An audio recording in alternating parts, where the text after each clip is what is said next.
예수께서 일어나사 거기를 떠나 두로 지방으로 가서 한 집에 들어가 아무도 모르게 하시려 하나 숨길 수 없더라.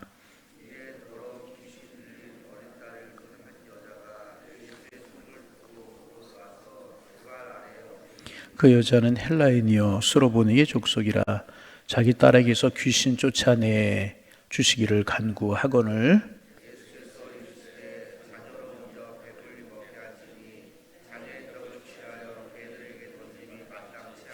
여자가 대답하여 이르되 주여 올소이다마는 상 아래 개들도 아이들이 먹던 부스러기를 먹나이다.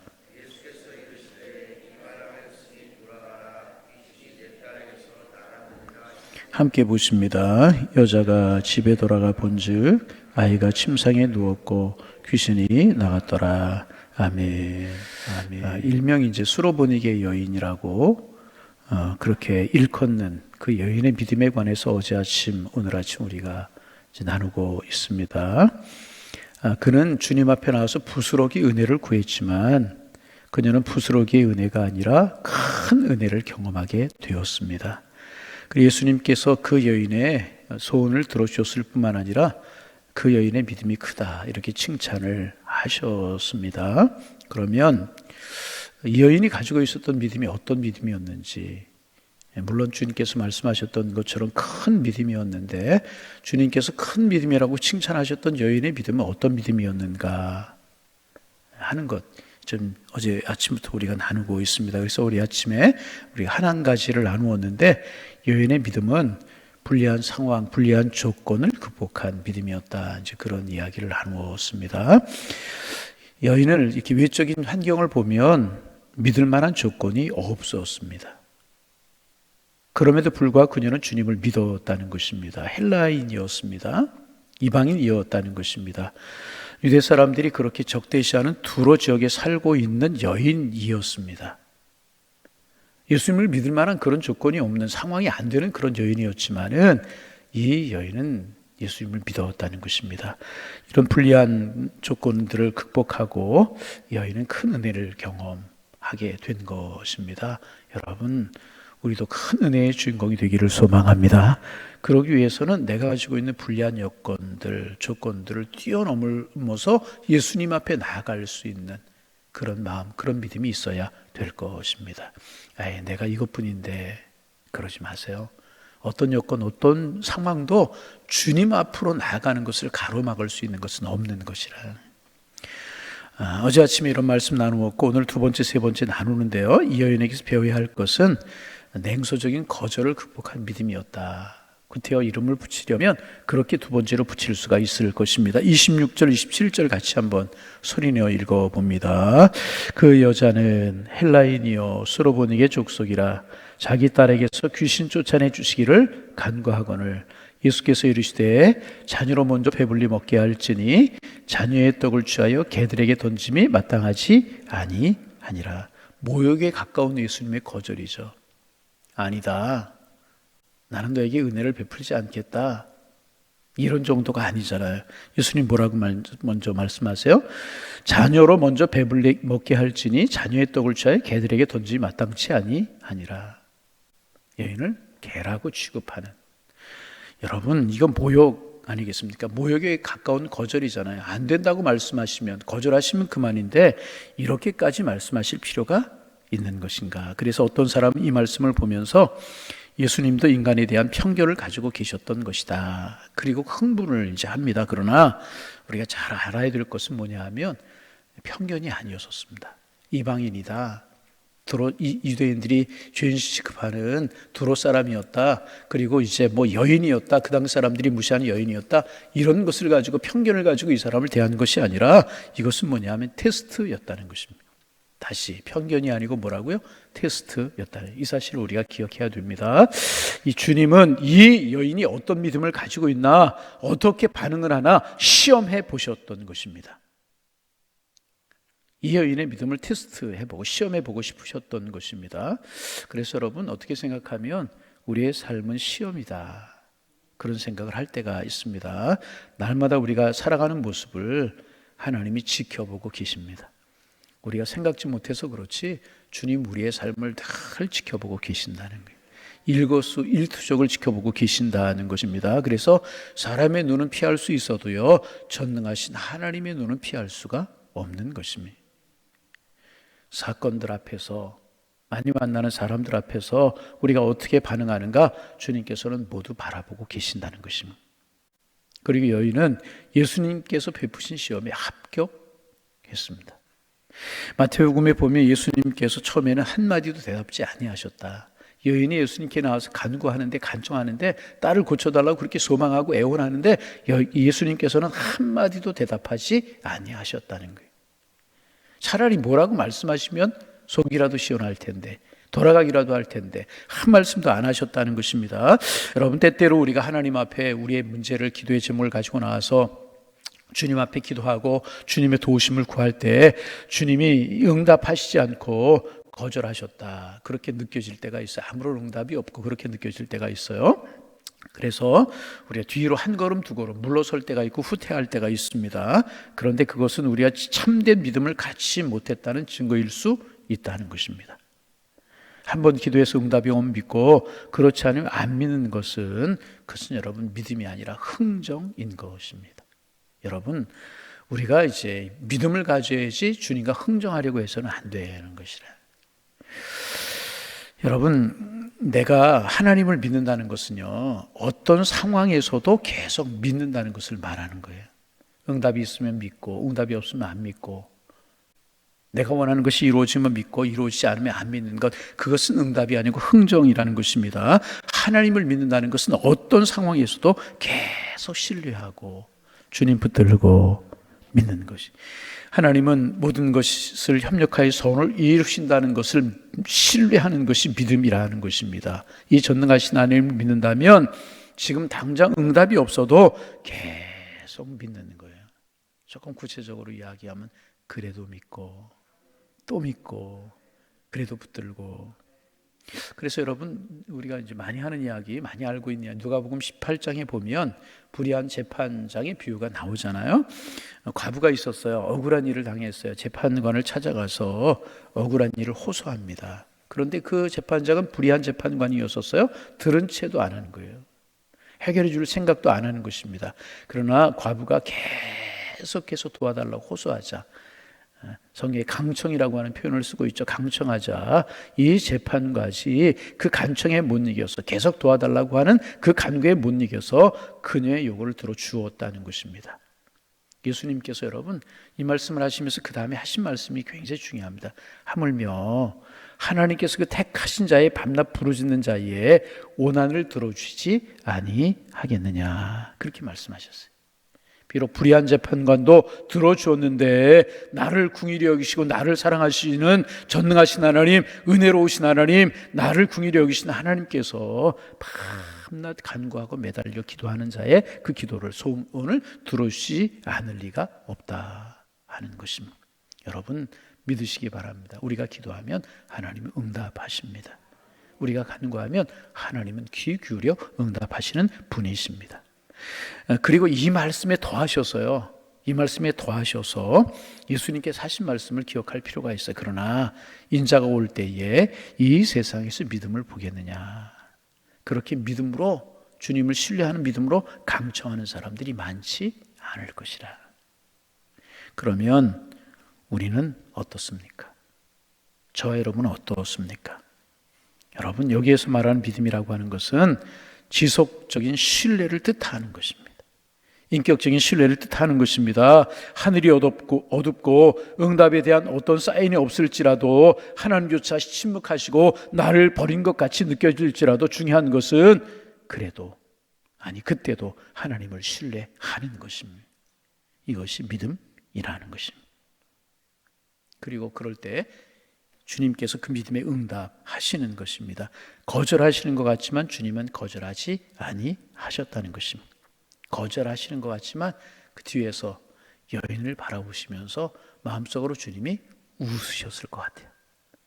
여인을 바라보시며 주님이 웃으셨을 것 같다는. 아멘. 주님이 그러면서 웃으셨을 것 같아요.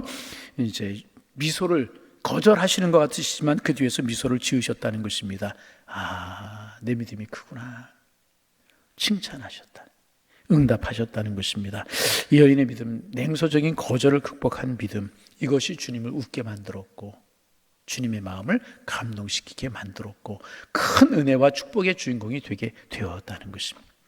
이 믿음의 소유자들 되시기를 바랍니다. 세 번째, 이 여인의 믿음은 주님의 은혜에 매달리는 믿음이었다는 것입니다. 다시 28절 말씀 같이 한번 읽어봅니다. 28절 손인을 읽습니다. 여자가 대답하여 이르되 주여 올소이다마는 상 아래 개들도 아이들이 먹던 부스러기를 먹나이다. 아멘. 예. 여러분, 때때로 주님 앞에서 우리는 우리의 자존심을 내려놓아야 하는 것입니다. 주님 앞에서 은혜 받으려고 하면 자신을 이렇게 낮출 줄 아는 모습이 필요한 것입니다. 그러면 어떤 이런 자세가 가능했을까? 개 취급하는데 개도 좋다는 거예요. 은혜를 베풀어 달라는 것입니다. 자존심을 내려놓고 주님 앞에 엎드리는 그런 믿음이었습니다. 이 자신을 이렇게 낮추었다는 것입니다. 그러면 이 여인의 마음에, 이방 여인이라고 말씀을 드렸잖아요. 어떻게 이 여인의 마음에 이런 주님에 대한 신뢰가 있었을까? 주님에 대한 신뢰가 없으면 이런 자세, 이런 모습 가질 수 있는 것이겠습니까? 주님에 대한 신뢰가 있었다는 거예요. 이 여인은 예수님을 주님이라고 주여 이렇게 불렀습니다. 여자가 대답하여 이르되 주여 그렇게 불렀잖아요. 주여라고 하는 그 말은 뭐냐 하면 예수님이 자신의 주인이라는 거예요. 예수님이 자신의 삶의 주인이라는 것입니다. 마태복음에 보면 이 여인의 믿음이 더 분명하게 기록되고 있어요. 여인이 예수님을 향하여서 다윗의 자손이여 나를 불쌍히 여기소서, 불쌍히 여기달라고 그렇게 말합니다. 다윗의 자손이라고 하는 말은 주님을 향하여 메시아여, 구원자여, 그런 말씀입니다.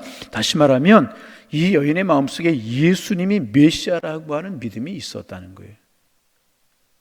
여러분, 어떻게 이 여인에게 이런 믿음이 있었을까? 이방 여인이라고, 두로 여인이라고 말씀을 드렸잖아요. 어떻게 이 여인에게 이런 믿음이 있었을까? 이 여인은 성경을 알고 있었던 것 같아요.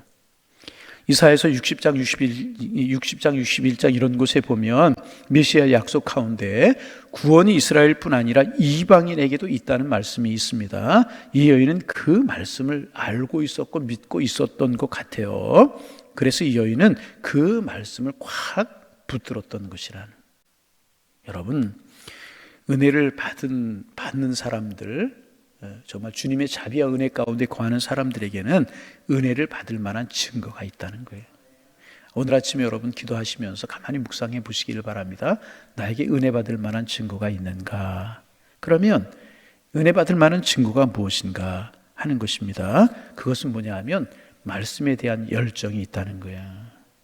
말씀을 붙드는 열정이 있다는 것입니다. 은혜 받는 사람들의 특징은 말씀이 내 곳으로 다가온다는 거예요. 아멘. 이 여인은 그 말씀을 꽉 붙들었던 거예요. 이방인에게도 구원이 있다. 그리고 아마도 예수님의 어떤 소문이 들려지지 않았겠습니까? 그분이 메시아라고 하는 그런 것들을 꽉 붙들었던 것입니다. 이스라엘에게 먼저 은혜를, 이 개들도 제 주인의 상에 떨어지는 부스러기를 먹나이다. 이게 무슨 뜻이냐 하면 그렇습니다. 주님, 이스라엘에게 택한 백성들에게 먼저 하나님께서 은혜를 베푸시지만 그 후에 부스러기라도 달라고 매달리는 심정으로 하나님 앞에 간절한 마음으로 이 여인이 매달렸다는 것입니다. 그럴 때 주님께서는 부스러기의 은혜가 아닌 더 크고 놀라운 은혜를 여인에게 베풀어 주셨다는 것입니다. 여러분, 우리도 이런 열정이 있기를 원합니다. 주님은 나의 주님이십니다. 주님은 나를 사랑하십니다. 나를 사랑하신 주님이 내 생각보다 더 크고 놀라운 은혜로 우리를 채우실 줄로 믿습니다. 지금은 하늘 문이 닫힌 것 같고 지금 내 상황이 어렵고 주님이 냉소적으로 나를 바라보시는 것 같지만은 하늘 문을 여시고 나에게 은혜를 베푸시고 나의 구주가 되신 주님께서 나를 축복하실 줄로 믿습니다. 그 믿음이 우리에게 있기를 소망합니다. 주님, 나에게 은혜를 베풀어 주옵소서. 우리의 소망과 우리의 기도 제목이 되기를 소망합니다. 이렇게 주님께서는 이 여인의 믿음을 테스트하셨어요. 겸손하게 주님 앞에 엎드려 주님 앞에 간구했고, 그래서 이 여인은 예수님의 테스트에 합격을 하였고 큰 은혜를 받게 되었던 것입니다. 그녀의 딸이 고침을 받았어요. 가정의 평안함을 얻었어요. 여러분, 우리 알잖아요. 가정에 한 사람이 질병에 앓고 있으면 가정의 평안함이 깨지고 가정이 어렵고 불안하잖아요. 근데 이 딸의 여인이 고침을 받았어요. 가정의 평안함도 찾은 것 아니겠습니까? 큰 은혜를 경험했다는 거예요. 여러분, 반복합니다. 부스러기의 은혜가 아니라 큰 은혜와 축복의 주인공들이 되시기를 바랍니다. 그러기 위해서는 주님 앞에서 물러서지 않는 믿음, 잠잠하고 응답이 되지 않을 것 같을지라도 물러서지 말고, 내 삶의 상황과 여건이 어떨지라도 앞으로 나아가는, 말씀을 붙드는, 간구하는 그 믿음을 가질 때 이런 축복의 주인공이 될 수가 있다는 것입니다. 다른 거 잊어버려도 오늘 이 말씀, 주님 은혜를 베풀어 주옵소서. 부스러기의 은혜다 주사오니 은혜를 베풀어 주옵소서. 주님 앞에 엎드려 기도하고 간구할 때 주님은 부스러기의 은혜가 아니라 큰 은혜를 우리에게 베풀어 주실 것이라. 부디 이 큰 은혜의 축복의 주인공 우리 모두 다 되셔서 찬송하며 간증하며 감사하며 우리의 삶을 살아가시는 하나님의 사람들 다 되실 수 있기를 주님의 이름으로 축원합니다. 한번 따라서 해보실까요? 주님, 큰 은혜 허락하여 주옵소서. 한 번만 더 큰 은혜의 주인공 되게 하옵소서. 오늘 본문을 보면서 마지막으로 그런 생각을 했어요. 그렇지. 하나님은 살아계시고 그 하나님 나를 사랑하신다면 이왕이면 부스러기의 은혜가 아니라 큰 은혜와 축복의 주인공이 돼야지. 하나님, 우리 교회의 교우들에게 나에게 큰 은혜를 베풀어 주옵소서. 그런 기도. 그러기 위해서는 내 삶의 상황이 어떻든지 뛰어넘는 믿음, 혹 거절처럼 잠잠한 것처럼 보일지라도 다가서는 믿음, 말씀과 은혜를 사모하는 믿음, 이 믿음 가질 때 부스러기의 주인공이 아니라 큰 은혜의 주인공이 될 줄로 믿습니다.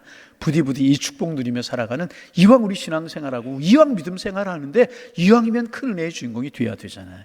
이런 축복이 우리 모두에게 함께 하시기를 주님의 이름으로 축원합니다. 하나님, 새 아침 주셔서 감사합니다. 오늘도 하나님의 전에 달려나와 기도하고 말씀 마음속에 새기고 주님을 찬송하고 하루를 시작합니다. 오늘 한 날이 축복의 날 되게 하옵소서. 은혜의 날 되게 하여 주옵소서. 어떤 사건, 어떤 사람을 만날지라도 그 속에 숨어있는 하나님의 뜻을 발견하고 그러기에 감사하고 그러기에 기뻐하며 그러기에 만나는 사람들을 축복하는 삶을 사는 한 날이 되게 하셔서 내가 축복이 되고 내 주변이 축복이 되고 가정이 축복이 되는 그런 삶을 살아가는 한 날 될 수 있도록 은혜 위에 은혜를 더하여 주옵소서. 오늘 수로보니게 여인의 믿음에 관해서 묵상하면서 하루를 시작합니다. 주님, 부스러기 은혜를 받는 것도 큰 축복이지만 부스러기의 주인공이 아니라 큰 은혜의 주인공이 되는 저희들 되게 하여 주옵소서. 결국은 믿음인데 주님 간구합니다. 믿음 주옵소서. 큰 믿음 주옵소서. 내 여건과 환경을 뛰어넘는 믿음 주시고 거절처럼 보이는 주님의 테스트를 뛰어넘어 주님의 마음을 기쁘게 하고 주님을 웃음짓게 만드는 믿음의 주인공 되게 도와주옵시고, 은혜 받는 사람들이 가지는 특징인 말씀에 대한 열정이 있게 하시고 하나님의 말씀을 사모하고 말씀을 붙드는 믿음 갖게 도와주시어서 하나님 주님의 마음을 감동시키며 주님을 웃게 만들며 그런 사람들에게 베풀어주는 축복의 주인공, 기적의 주인공, 기도 응답의 주인공들이 되어서 풍성한 축복 속에, 큰 축복 속에 거하는 하나님의 사람들 되게 하여 주옵소서. 주님 간구합니다. 믿음의 믿음을 더하시고 은혜의 은혜를 더하여 주옵소서. 하나님, 간절한 마음으로 주님 앞에 간구합니다. 그래서 우리의 마음속에, 우리의 입술 속에 주님이 나를 사랑하시고 주님이 나를 축복하시고 주님이 우리 가정을, 우리 교회를 사랑하십니다, 이런 간증과 고백과 찬양이 끊이지 않는 삶을 살게 하여 주옵소서. 주님 고맙습니다. 주님의 은혜입니다. 우리의 이런 고백들이 일상의 고백이 될 수 있도록 주님 함께하여 주옵소서. 하나님, 우리 교회를 위해서 기도합니다. 하나님, 주님 오시는 그날까지, 마지막 날까지 주님 앞에 존귀하게 쓰임받는 아름다운 교회가 될 수 있도록 축복하여 주옵소서.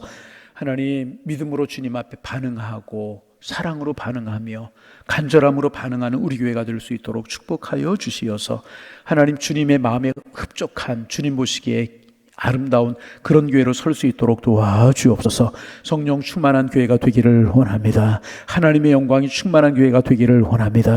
솔로몬이 성전을 봉헌하고 하나님 앞에 기도했을 때 그 성전에 하나님의 영광이 충만했던 것처럼 우리 교회가 하나님의 영광이 충만한 교회가 되게 도와주시어서 우리 교회 신앙생활을 모든 성도님들이 행복하고 주님 앞에 기쁨이 되고 큰 믿음의 주인공들이 다 되고 성령 충만한 하나님의 사람들이 다 되게 하여 주옵소서. 우리 교회 신앙생활하는 성도님들 중에 하나님을 만나지 못하고 예수님을 인격적으로 경험하지 못하는 심령이 하나도 없게 하시고 모두 예수님을 경험하며 그 감격과 은혜 속에 뛸 듯 기뻐하며 신앙생활할 수 있는 우리 교회가 될 수 있도록 축복하여 주옵소서. 서로 돌아보고 서로 사랑하고 서로 축복하는 우리 교회 되게 주께서 인도하여 주시어서 기쁨이 되고 소망이 되는 그런 교회로 설 수 있도록 도와주옵소서. 다음 세대를 위해서 특별한 마음으로 기도합니다. 다음 세대가 일어나기를 원합니다. 다음 세대가 뜨거운 믿음 갖기를 소망합니다. 저들에게 은혜를 주옵소서. 저들에게 자비를 베풀어 주옵소서. 든든한 믿음 갖게 하여 주옵소서. 수고하는 선생님들, 교육자들 열정 있는 믿음을 갖게 하시고 뜨거운 믿음 갖게 도와주시어서 다음 세대들을 하나님의 사람으로 키우고 하나님의 사람으로 길러내며 하나님을 만나게 하는 일에 어려움 없도록 하나님 복의 복을 베풀어 주시고 은혜를 더하여 주옵소서. 환우들을 위해서 기도합니다. 자비를 베풀어 주시고 표심팔과 능하신 손으로 붙들어 주시며 어루만져 주옵소서. 주님 하시기를 원하시면 능치 못할 일이 없는 주님이신 줄로 믿사오니 중환자실에 누워있는 환우들 찾아가 주시고 소생시켜 주시고 하나님 일으켜 주옵소서. 중환자실은 아니지만 또 병상에 누워서 요양병원에 누워서 하나님 참으로 지내고 있는 하나님 앞 어르신들 또 환우들을 붙들어 주시며 소망 중에 주님을 붙들어 주시고 주님의 따스한 사랑의 품을 경험할 수 있도록 하나님 자비를 베풀어 주시고 함께하여 주옵소서. 오늘 한 날도 우리 양일의 권속들 성도님들 어느 곳에 있든지 축복의 날 되기를 원합니다. 감사의 날 되기를 원합니다. 시간 순간순간 하나님의 손길을 경험하게 하셔서 주님의 은혜입니다. 이런 고백 속에 축복의 날이 안에 거하는 한 날 되도록 복의 복을 은혜를 사랑의 사랑을 더하여 주옵소서. 예수님의 이름으로 기도하옵나이다. 아멘.